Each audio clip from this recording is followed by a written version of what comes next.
가장 아름다운 대화, 그렇게 제목을 정했습니다. 이 세상에 가장 아름다운 것이 무엇일까? 여러분, 아름다운 것은 꽃이 아니라 아름다운 마음씨를 가진 사람이 가장 아름답답니다. 여러분, 아름다운 마음씨를 가진 사람들이 서로 대화하는 것이 얼마나 아름다운가. 여러분, 정말 아름다운데, 오늘 시어머니와 며느리의 대화입니다.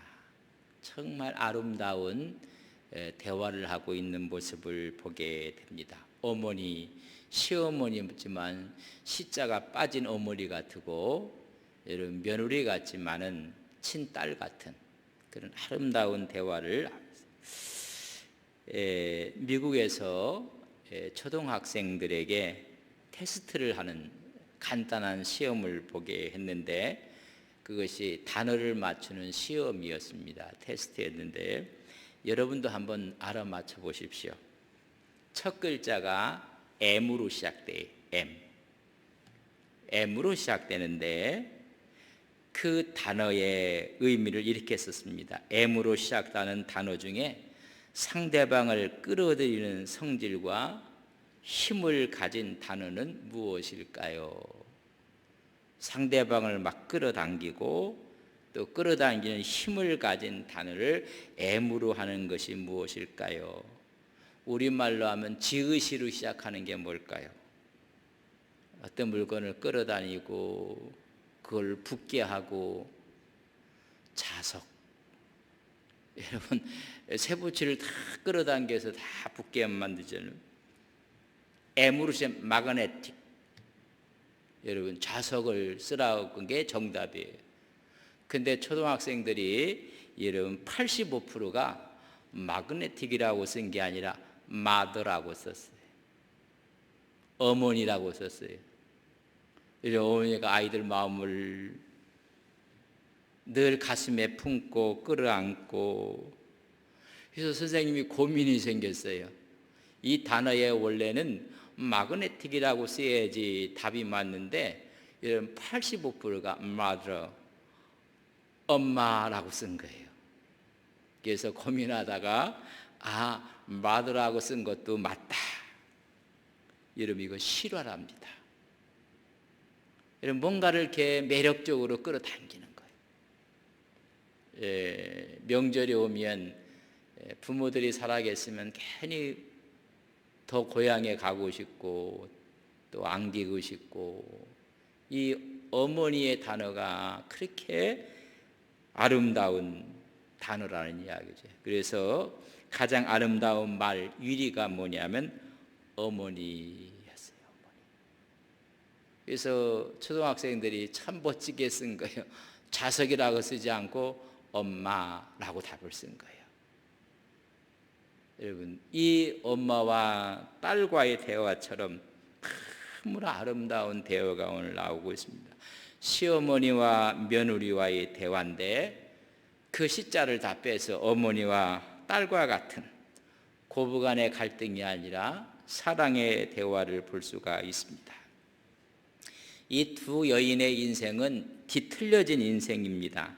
어떻게 보면 깨지고 터지고 상처난 두 여인의 인생입니다. 이민 갔는데 이민 간 것도 실패했습니다.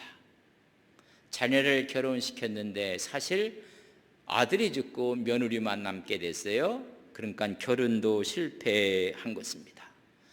경제적인 이유로 나갔지만은 오히려 더 어려움에 봉착하게 되었습니다. 두 여인의 인생은 전부 다 뒤틀려져 버렸습니다. 그리고 깨지고 상처받은 인생이었습니다. 나오미가 들어왔을 때 너희 이름이 나오미라고 이야기하는가? 너 그렇게 부르지 말았으면 좋겠다. 내 인생은 기쁨이 아니라 즐거움이 아니라 내 인생은 너무 쓰다. 나를 마라라 불렀으면 좋겠다. 스스로 마라 인생을 경험했던, 쓴맛을 경험했던 두 여인들의 이야기는 너무 아름다운 거예요.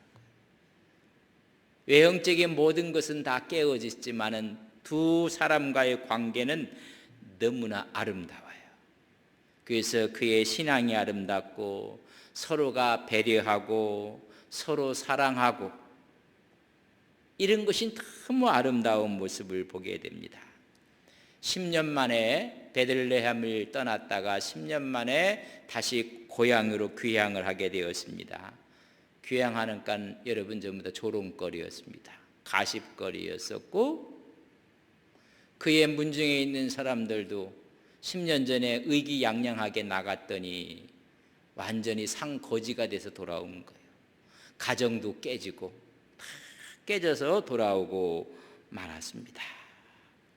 근데 그 사실을 두 여인이 다 감내를 해요.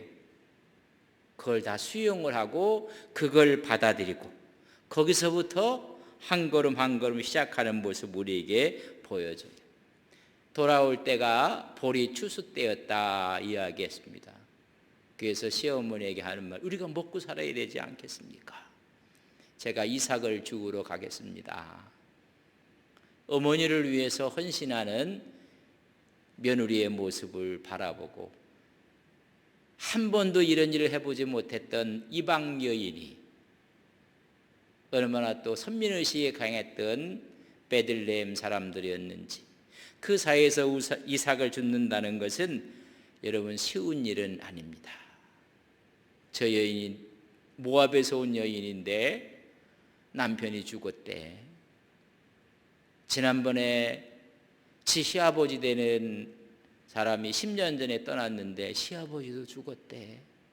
뭐 이런 이야기를 들으면서 따가운 눈총 가운데 있지만은 그는 꿋꿋하게 내가 어머니를 위해서 나가서 이삭을 주오겠다고 합니다.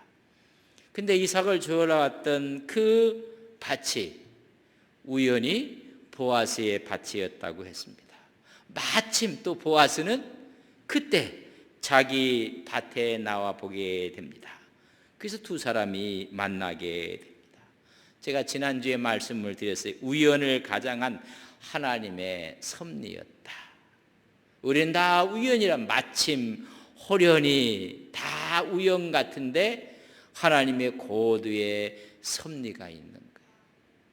하나님의 계획하심과 하나님의 인도하심과 하나님의 섭리하심이 있는 거예요. 우연이 아니라는 것입니다.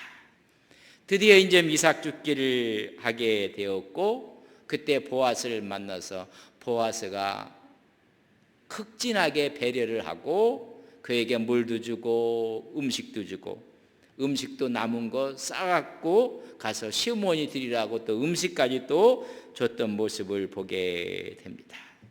그래서 그가 돌아왔을 때 18절에 오늘 본문 보면 그것을 가지고 성읍에 들어가서 시어머니에게 그 주운 것을 보이고 그가 배불리 먹고 남긴 것을 내어 시어머니에게 드리며 무슨 말을 했겠어요? 오늘 제가 나갔더니요, 한 남자가 주인이었는데 너무 멋있게 생긴 주인인데 그 주인과 일하는 사람들이 서로가 인사를 하는 것이 너무 감동적이었습니다. 그리고 그가 저를 어떻게 알았는지 오라고 해서 음식도 줬고 물도 먹으라고 했고, 그래서 이렇게 음식까지 쌓아 주었나이다. 너희 시어머니에게 갖다 줬으면 좋겠다 라고 지금 이야기를 하는 거예요. 그래서 그 아름다웠던 이삭 죽기 했던 이야기를 쭉 하니까는 19절에 상반절에 보면 시어머니가 그에게 이르되 오늘 어디서 주었느냐, 어디서 일을 하였느냐, 너를 돌본 자가 복이 있기를 원하노라. 너 어느 밭에 가서 일했느냐, 어느 밭에 가서. 우리 친족 중에도 이 베들레헴에는 땅을 가진 사람이 있다. 혹시 우리 친족의 밭은 아니었을까 해서 조금 막 물어보는 거예요. 어느 땅에 갔느냐, 어디서 일했느냐, 너에게 이렇게 한 사람이 복 있기를 원하노라 하고, 2장 19절 하반절에 보면 룻이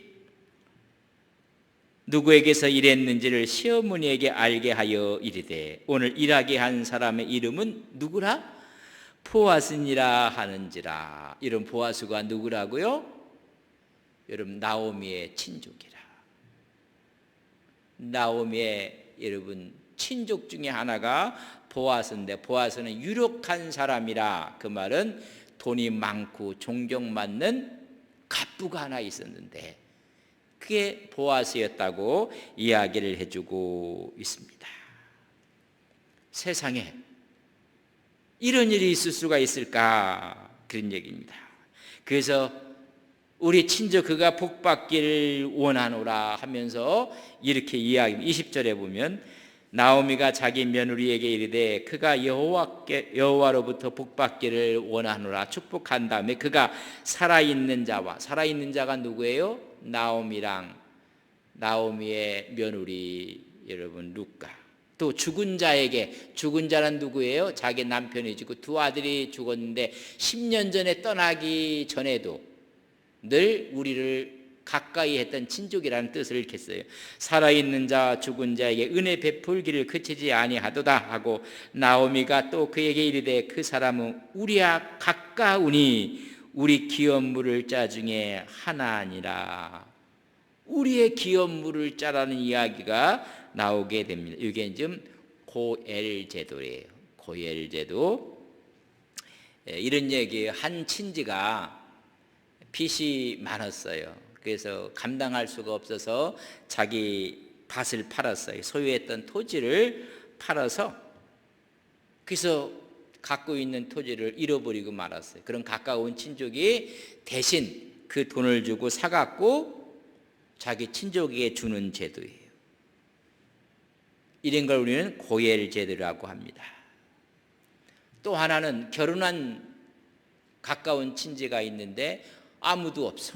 만약에 형제들이 있으면 그 형이 죽었어요. 그러면 그 아우가 형수와 함께 살 의무가 있는 거예요. 그런 또한 그렇게 할 권리를 갖고 있고 그걸 우리는 고엘 제도라 이야기해 주고 있습니다. 결혼을 할 수 있는 의미와 권한을 갖는 거예요. 그러니까 너의 남편이 될 수 있는 자격이 있는 사람이다 그 말이에요. 아니 자기 시어머니가 자기 아들은 죽었는데 혼자 된 자기 며느리의 새로운 삶을 위해서 마음 쓰고 있는 대화예요. 어떻게 하면 내 사랑하는 며느리가 또 다른 가정을 꾸밀 수가 있을까? 그런 사람 가운데 가까이 있는 사람이 바로 보아스라는 것을 이야기해 주고 있습니다. 이 사실을 이야기하고 나서는 21절부터 23절까지 쭉 읽어보면 너는 추수를 마칠 때까지 다른 밭에 절대 가지 마라. 이때 보리 추수라고 했습니다. 보리 추수는 3월에서 4월 보리 추수가 있고 곧바로 밀 추수가 5월부터 6월까지 시작이 됩니다. 그렇다면 지금 보리 추수 시작할 때거든요. 그러니까 다 끝날 때까지 그리고 밀 추수가 시작돼서 끝날 때까지 너는 절대 다른 밭으로는 가지 마라. 그리고 하는 말이 일꾼들을 따라다니면서 꼭 이삭을 주우라. 그 말은 뭐예요? 우리의 가문 중에 있는 그 기업물을 쌓아놓고 자기 며느리하고 계속 만날 수 있는 기회를 주는 거예요. 그러니까 시어머니는 이미 여러분 눈치가 빠른 거예요. 아, 그 보아스가 우리의 기업물을 짜 중에 한 사람이다. 그러니까 계속 만날 수 있는 기회를 주고 싶은 시어머니와의 이야기를 하고 있습니다. 23절에 보면 이에 룻이 보아스의 소녀들에게 가까이 있어서 보리 추수와 밀 추수를 마치기까지 이삭을 주우며 그의 시어머니와 함께 거주하니라. 다시 말하면 3월부터 끝까지 끝나는 거의 6월까지 그 밭에 가서 이런 이삭을 줍는 거예요. 그럼 성경은 기록해 놓지 않았지만은 마침 우연히 만났던 보아스하고 여러분 그 사이에 여러 번 좀 만나게 된 거예요. 밭에 나올 때마다 열심히 죽고 있는 한 여인의 모습이 보아스의 눈에 들어온 거예요. 그 다음 날은 나가보지 않았지만 또 그 다음에 나갔을 때도 그 여인이 모압에서 온 룻이 더 아름다운 자태를 풍기면서 이삭을 줍는데 너무 성실하게 줍니다. 지난번에 말씀을 드린 잠시 신고 외에는 계속 죽고 있는 그의 성실성을 이야기해 주고 있습니다. 그래서 시어머니의 말대로 그 밭에 가서 늘 죽게 되는 모습을 보게 됩니다. 그러니까 자연스럽게 보아서와 만날 수 있는 기회를 시어머니가 마련해 준 거예요. 그러면서 늘 물어보면 오늘은 어때 했느냐, 오늘은 보아스가 나왔더냐 안 나왔더냐, 예 어머니 오늘은 주인님이 보이지 않았습니다. 그러하냐, 내일도 꼭 그곳에 가서 이삭을 줄 거라. 또 그 다음날 돼서 또 돌아오면 또 묻습니다. 얘야 오늘은 보아스가 나왔더냐 안 나? 예 나왔는데 방금 왔다 그냥 갔습니다. 그래 너를 한번 보았느냐? 예 저도 한번 보았습니다. 또 며칠 지나갔고 또 물어볼 때 지난번 같이 저를 오라고 해서 음식을 줬고 물을 먹으라고 했고 이렇게 했습니다. 그런 기간들이 여러분 지나간 거예요. 지나갔던 것을 그러면서 시어머니에게 효성을 다하며 이삭 죽기를 하는 아름다운 자부의 모습을 보게 됩니다. 그러면서 대화를 했을 거란 말이에요. 왜 이 대화가 이렇게 아름다운 대화냐? 서로 미래를 보장할 수 있고 미래에 대한 사랑과 미래에 대한 배려를 하고 있는 것입니다. 그 사람이 너를 기업 물을 사람일 수도 있다. 그런 자격이 있는 사람이다. 그것이 어떻게 발전해 나갈지 몰라요. 그래서 그걸 바라보고 시어머니가 이야기합니다. 한 가문이 자식을 낳지 못하고 죽게 되면 기업물을 가까운 사람이 그를 아내로 맞이해서 자식을 낳으면 그 친족에 자식으로 올려주는 거예요. 아름다운 그런 제도가 있었던 게 고엘 제도입니다. 그래서 이미 끝났던 대를 이어주는 그런 의미를 갖게 됩니다. 이 단순한 만남이 기업 물을 자라는 어느 단어 하나가 앞으로 어떻게 이 하나님의 말씀을 전개해 나가는가를 알 수가 있습니다. 이 나오미에 대한 룻의 사랑 이야기가 너무 아름다운 거예요. 여러분 이유로 인한 사랑이 있습니다. 뭐 부자이기 때문에 그가 능력이 있기 때문에 잘났기 때문에 이런 그런 사랑은 참 사랑은 아닙니다. 그런 이유가 없어지면 그 사랑은 변하는 것입니다. 또 조건적인 사랑도 있어요. 만약에 당신이 출세한다면 돈을 많이 번다면 학위를 한다면 여러분 조건을 건 사랑은 여러분 참 사랑이 아닙니다. 오늘 룻이 이방 여인이 시어머니를 사랑하는데 아무런 조건 없이 사랑하는 것입니다. 또한 이 보아스가 룻을 좋아하는데 조건 없는 사랑을 지금 이야기하는 걸 우리가 이제 보게 될 것입니다. 그래서 효성과 사랑을 갖고 이방인이라는 냉대를 받으면서도 그걸 극복해 가며 희생적인 사랑을 하고 있는 모습을 볼 수가 있습니다. 이렇게 기간이 3월, 4월, 5월, 6월 지나가게 다 되는 것입니다. 이때 시어머니가 주도권을 갖고 대화를 하는 거예요. 그것이 이제 3장에 기록되어 있는데 그 3장에 있는 말씀은 어떻게 하면 자기의 며느리를 개가시키기 위해서 재혼시키기 위해서 주도권을 갖고 좀 대화를 하고 있습니다. 3장 1절에 보면 룻의 시어머니 나오미가 그에게 이르되 내 딸아. 뭐라고 불러요? 여러분 딸과 어머니 같은데 내 딸아 내가 너를 위하여 안식할 곳을 구하여 너를 복되게 하여야 하지 않겠느냐. 아유 어머니 이게 무슨 말씀인가요? 아니다. 내가 너를 위해서 안식할 곳을 구해 줘야 되지 않겠. 이 안식할 곳이라는 이야기는 여러분 안식처를 이야기하는 거고 정착지를 이야기하는 거고 너의 보금자리를 이야기하는, 다시 말하면 네가 가정을 이루었으면 좋겠다. 내가 가정을 이루어야 되지 않겠는가? 그리고 너를 내가 복되게 했으면 좋겠다고 이야기를 해주고 있습니다. 의심 없는 확신을 갖고 표현하는 건데 어머니의 사랑, 어머니의 배려입니다. 자, 2절에 보면 내가 함께 하던 하녀들을 둔 보아스는 우리의 친족이라, 우리의 고애를 물을 사람 중에 한 사람이 아니냐. 보라, 그가 오늘 밤에 타작마당에 보리를 까불. 이제는 이삭 주기가 다 끝났고 여러분 곡식단을 크게 쌓아놓고 나서 이제는 그걸 타작할 때가 왔다는 거예요. 그래서 이 나오미는 모든 걸 다 알고 있는 거예요. 그렇게 되면 미디안 사람들이 와서 훔쳐가기도 하고 여러분 도둑이 와서 훔쳐가게 해서 주인이 그 추수할 때는 거기 나가서 지키고 자는 것이 일반화되어 있어요.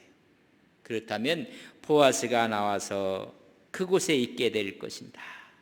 내 딸아, 그렇게 이야기하고 오늘 밤에 타작마당에 가서 밀을 좀 까부르게 될 것인데 너는 보아스의 눈에 띄지 않도록 해라. 그러니까 보아스로 하여금 깜짝 놀라게 해야 된다는 이야기고, 이게 가서 보여주고 그러면 이게 일이 될 것도 안 될 것 같다. 그래서 오늘 그 방법까지 얘기를 다 해주고 있습니다. 그래서 어떻게 하든지 관계를 맺어주고 싶어하는, 아니냐 보라 오늘 밤에 타작마당에 보리를 까부르게 될 것이니라. 왜 밤에 그럼 곡식들을 이렇게 건불과 곡식을 가리게 되느냐 하면요, 해가 떨어지는 순간 바람이 불었다고 해요. 많은 바람이 불어와 갖고 그래서 도리깨질을 낮에 했어요. 그래서 그럼 도리깨질을 했으면 여러분 같이 있는 거예요. 건불과 같이 밀고. 그러면 저녁이 되면 바람이 불어오는 거예요. 바람. 그러면 바람에 대해 그걸 이렇게 부면 쭉정이가 날아가고 지푸라기가 날아가고. 그러니까 해가 진 후부터 그 일을 하는 거예요. 그래서 곡식을 곡식대로 좀 싸놓으면 그걸 또 지키기 위해서는 주인도 거기서 하룻밤을 자기도 하고 그렇게 하는 거예요. 그래서 저녁무렵부터 여러분 바람이 불기 때문에 알곡들을 얻기 위해서 주인들이 그 늦게까지 일을 하고 하인들과 함께 자는 걸 이야기해주고 있습니다. 분명히 오늘 올 것 같다, 나올 것 같다. 그래서 3절에 주의를 시킵니다. 준비를 시키는데 그런즉 너는 목욕하고 기름을 바르고 의복을 입고 타작마당에 내려가서 그 사람이 먹고 마시기를 다 하기까지 그곳에서 보이지 말고 이렇게 잘 숨었다가 그 앞에 나타나지 말다. 그래서 룻이 왔는지 모르게 해라. 네가 왔는지를. 그리고 너는 목욕을 하고 기름을 바르고 새 의복을 입고, 그리고 보아스가 거기서 다 일을 하고 먹고 마시고 마지막에 이제 함께 일했던 일꾼들과 이제 먹고 마실 거다. 그리고 나서 그가 두루누게 될 것이다 라는 이야기입니다. 그렇게 기다리라는 것입니다. 그 다음에 4절 보면 그가 누울 때 너는 그가 눕는 곳을 알았다가, 잘 봐라, 어디에 눕는지 어떤 곳에서 기거하는지 그래서 알았다가 들어가서 그의 발치이불을 들고 거기 누우라. 그가 내 할 일을 내게 알게 하리라. 뭐 이렇게 지금 시어머니와 대화를 이야기를 하고 있는 거예요. 주인 보아스가 밭에 나와서 오늘 밤은 아마 그 밤에 그곳에서 지낼 것 같다. 그가 이불을 덮고 있는데 발치 이불을 들고 가서 거기 가서 누우라. 이런 게 문화가 틀리기 때문에 루시 이게 무슨 말인지 이해를 못할 거예요. 그래서 다음을 보면 또 다른 설명이 나오게 되는데 발치 이불을 들고 그 안에 들어간다는 얘기는 당신의 사랑을 받고 싶습니다. 당신의 보호 아래 있기를 원합니다. 당신의 사랑의 손길이 필요합니다. 이런 뉘앙스를 갖고 있는, 그래서 나는 깊이 당신을 사모하고 존경하는 사람입니다. 그래서 여성적인 시어머니의 직관을 갖고 보아스를 개인적으로 만나라고 이야기합니다. 이 계획은 누가 해요? 나오미가 하는 겁니다. 오늘 4절 말씀을 잘 보세요. 그가 누울 때에 너는 그가 눕는 곳을 알았다가 들어가서 그의 발치입을 들고 누우라. 이건 누가 계획을 한 거예요? 나오미가 한 거예요. 그러면 그가 내 할 일을 너에게 알게 하리라. 그 다음 일은 누가 한다는 거예요? 보아스가 할 거다. 걱정하지 마라. 아니 시어머니 어찌 여자의 몸으로 남자 발치입을 들고 가서 거기에 누울 수가 있겠습니까? 우리는 꼬치 물어볼 거 왜 그래야 합니까? 그러니까 시어머니가 너 그렇게 하라. 그 다음은 보아스가 할 거다. 여러분, 이 이야기는 뭐냐면 보아스에게 모든 것에 결정권을 맡기는 거예요. 그가 우리의 친족인 것을 알고 우리가 돌아왔다는 걸 알고 며느리가 따라왔다는 것을 알고 있고 룻이 혼자 됐다는 걸 알고 있고, 그러나 모든 사람이 입에 저렇게 부지런하고 성실하고 저렇게 또 사람이 미모가 뛰어나고 이런 것들이 소문을 다 누가 들었느냐? 보아스가 다 알고 있다. 그 다음 일은 누가 할 거다? 보아스가 알아서 할 것이다. 이 말은 뭐냐면 나오미가 고엘 제도에 대해서 잘 알고 있고 보아스에 대한 신뢰 때문에 가능한 거예요. 저 분은 우리의 친족 중에 유력한 사람이다. 존경받는 사람이다. 그래서 고엘 제도가 무엇인지를 분명히 아는 친족이고 신뢰할 수 있는 사람이다. 저 사람이 그런 신뢰가 없으면 막 가서 얘기하고 막 떠버리고 그럴 사람이 아니다. 이건 법으로 정해놓은 것이고 고엘 제도가 있는데 이걸 충분히 이해할 수 있는 우리의 친족 가운데 아주 유력하고 덕망이 있는 사람이고 신뢰받을 수 있는 사람이다. 시어머니의 이런 확신이 있은 거예요. 그러니까 가서 그렇게 하라고 이야기를 합니다. 성경에 보면 룻이 시어머니가 이르신 대로 그대로 가서 망설임도 없이 왜 이래야 되는지도 모르고 시어머니가 시키니 그대로 가서 하는 점, 거기까지 듣고 다음에 좀 하는 일이 나오는데 그때 보아스의 반응은 어떻게 나오는지를 다음 주 수요일 날 보게 될 것입니다. 여기서 우리는 왜 이 대화가 아름다운 대화인가? 여러분, 아름다운 대화는 내용이 아름다운 것입니다. 미래를 준비하는 대화요, 미래의 행복을 꿈꾸는 대화요, 축복된 삶을 위한 대화요. 우리는 대화하면 서로가 찢고 물고 찌르고 상처받고 우리의 축복하고 그의 미래의 행복을 위해서 준비하는 대화요, 생산적이고 소망적인 대화예요. 너에게 안식할 곳이 있어야 되지 않겠는가? 행복의 터전을 위한 대화예요. 우리 대화는요 전부 다 물고 찌르고 찢고 밀고 누르고 이런 대화예요. 이 고엘 제도라는 이야기를 우리가 좀 이해를 조금 했으면 해서 말씀을 드립니다. 히브리 사회에서 발견되는 독특한 제도 중에 고엘 제도가 있어요. 아주 독특한 거예요. 그렇지만 그 지역 근동에서도 이런 고엘 제도가 있었다는 것입니다. 이것은 혈연 공동체 중심 사회에서 있는 것입니다. 혈연 공동체가 이걸 유지하기 위해서는 이런 고엘 제도를 받아들이고 시행을 했던 것입니다. 그래서 근동제에는 일반화되었던 제도입니다. 이걸 우리는 계대 결혼법이라고도 합니다. 만약에 형이 장가를 갔어요. 근데 형수가 있는데 형이 돌아가셨어요. 그럼 형수를 동생이 형수랑 같이 계대 결혼을 해요. 그걸 고엘이라고 이야기해요. 그래서 형의 자녀로, 그래서 그 혈연공정제가 끝나지 않고 계속 이어질 수 있도록 신명기 25장 5절에 보면 형제들이 함께 사는데 그중 하나가 죽고 아들이 없거든 그 죽은 자의 아내는 나가서 타인에게 시집가지 말 것이요 그의 남편의 형제가 그에게 들어가서 그를 맞이하여 아내로 삼아 그의 남편의 형제된 의무를 그에게 다 행할 것이요. 이건 의무라고 했어요. 그 의무를 행하라고 이야기해 주고 있습니다.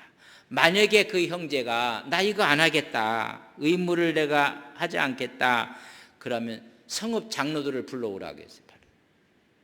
성읍 장로들이 이거 말하게 하라. 성읍 장로들이 왜 안 하려고 하느냐, 이건 의무라고 이야기해. 그래도 나는 안 하겠다. 경제적인 손실이 올까봐 싫다고 할 경우에는 신발을 벗기라고 했어요. 신발을 벗기라. 그리고 얼굴에 침을 뱉으라고 했어요. 그리고 하는 말이 형제의 집 세우기를 즐겨하지 않는 자라.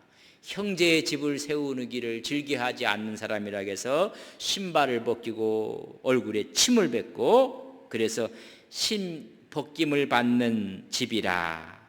그 말은 아주 불쌍한 족속이다.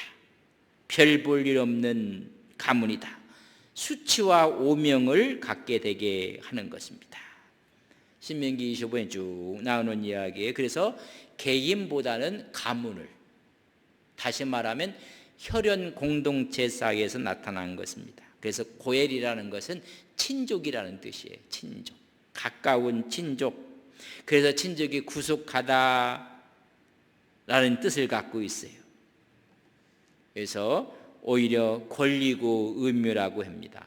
그런 가난한 형제가 있을 때 고엘이라는 것은 뭐냐? 좀 전에 말 빚으로 형제가 팔려갔어요. 종으로. 그러면 가까운 형제들이 그걸 빚을 갚음으로 종되었던 사람을 사갖고 오는 거예요. 그게 고엘이에요. 토지가 있는 토지를 팔으면 안 되는데 어쩔 수 없이 토지를 팔았어요. 그럼 형제들이 그 값을 치른 후에 다시 돌려갖고 주는 것이 고엘이에요. 죄를 지었어요. 그러니까 죄값을 받아야 되는데 죄값을 물을 돈이 없어. 그러면 형제들이 죄값을 물어주는 거예요. 그래서 그를 죄로부터 해방시켜주는 거예요. 그게 고엘이에요. 형제들 가운데 형이 자식이 없어 죽었어요. 그러면 가장 가까운 동생이 없으면 사촌이 이렇게 해갖고 오히려 그 홀로 된 미망인과 계대 결혼을 하게 해서 가문을 종속시키는 것을 고엘 제도라고 해요. 돌아와 보니까는 여러분 자식이 없이 죽었거든요. 그렇다면 우리의 친족 가운데 보아스가 있는 거예요. 그럼 우리의 고엘로 기업 물을 자 중에 한 사람인 것을 말씀해 주고 있습니다. 그래서 이 구성원 가운데 생명을 보호하고 재산을 보호하고 가문을 보호하기 위해서 일종의 상보 제도가 뭐냐면 이 고엘 제도예요. 고엘. 이 고엘 제도가 서로 상보자의 관계 속에 있었어요. 그래서 그런 자를 고엘자, 기업을 물을 자, 보수자 이렇게 이야기를 하는 것입니다. 그래서 계대 결혼이 이루어지는 모습을 볼 수가 있습니다. 이것이 혈연 공동체 부족 국가에서는 그게 남아 있는데 이제는 여러분 국가 형태를 갖게 됐고 중앙 집권적인 왕정 제도가 발전되면서 그 기능이 쇠퇴되고 말았어요. 그러니까 혈연 공동체에서는 그 대를 잇고 그 혈연을 더 번성하게 하기 위해서 이런 제도가 있었는데 중앙 집권화되면서 왕정 국가로 되면서 이 제도가 이런 그 기능이 약화되었다는 거예요. 그러나 지금 이 당시는 사사시대거든요. 아직 왕정이 들어서지 않았기 때문에 이 제도가 지금 살아있는 것을 우리가 알 수가 있어요. 그래서 우리를 대속 속량해 주는 거예요. 죄에 팔렸어요. 노예가 됐어요. 그래서 사오는 거예요.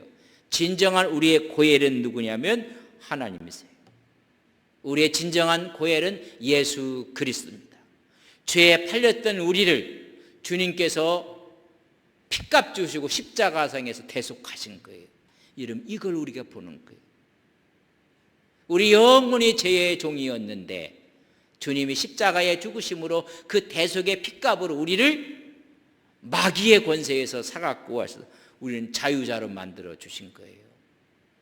이름이 얼마나 할렐루야인지 모릅니다.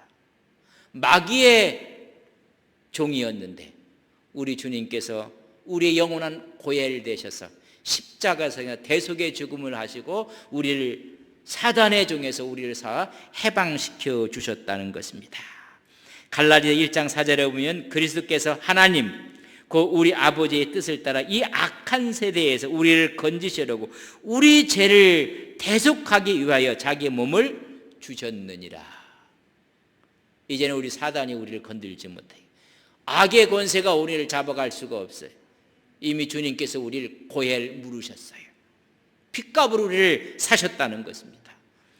골로새 1장 13절에 보면 그가 우리를 흑암의 권세에서 건져내사, 이게 고엘이에요.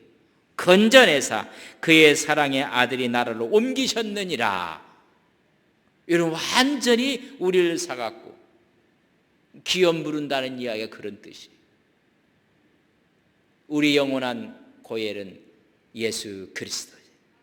그 악한 영들이 마귀가 우리를 잡아갈 수가 없어요. 우리 주님께서 핏값으로 우리를 속량해 주셨습니다. 이것을 우리가 오늘 말씀을 통해서 우리가 볼 수가 있어요. 자, 이제 이것이 다음 수요일 날 이제 발치 이불을 좀 누우라고 좀 말만 했어요. 근데 그 다음에는 어떻게 이제 이것이 이루어지고 이 보아스와 룻이 어떤 대화로 또 이루어지는지를 우리 다음 주 수요일 날 보도록 그렇게 하겠습니다. 좋으신 아버지 하나님, 우리의 영원한 고엘은 우리 주님이십니다.